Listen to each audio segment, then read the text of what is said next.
Vayikra begins a series of chapters that deal with sacrifices.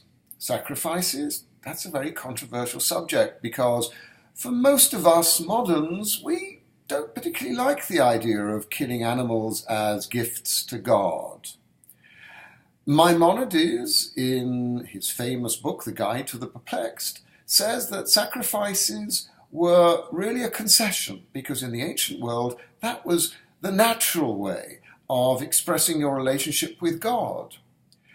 But we have moved to a more abstract way through the idea of prayer and contemplation and meditation. So, what is the significance of sacrifices?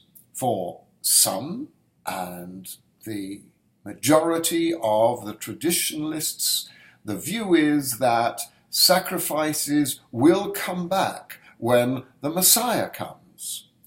On the other hand, we don't exactly know what the Messiah will ask of us. We have the tradition that Elijah the prophet, will explain exactly what will happen in the future. There's some opinions that express that things will be different because we'll be on a different, higher spiritual level. There's a very famous opinion that in the future all the sacrifices, all the festivals rather, will not be needed anymore, except for Purim, because in the case of Purim, God's name isn't mentioned, but we should be on a spiritual enough level to understand that God is behind everything.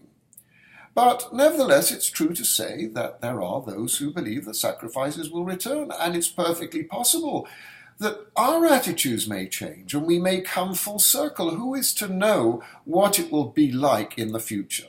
So this is still a matter of conjecture and abstraction. And therefore, the important thing for us is to look at this text in the Torah and see what lessons can we draw from it that apply to us now, given that there are no sacrifices as such. The Hebrew word for sacrifice is korban, with a root that means karov, to get closer to somebody. This is a way of getting closer to God. In English, a sacrifice is almost to give up something of no importance. But that's not how we understand it. We understand it that we have to find ways of getting closer to God, and these will vary from person to person, from time to time. The sacrificial system, which the Torah explains in this section and in the coming sections, they are made up of different elements.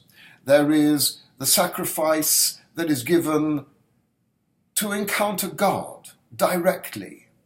There is a sacrifice that is of value for the community. There is a sacrifice that is personal, to deal with one's own personal shortcomings. These are the levels on which we have constantly to find ways of elevating our lives, of making them more meaningful. And the sacrificial system is merely a symbol of these different areas in our lives that we have to work on all the time.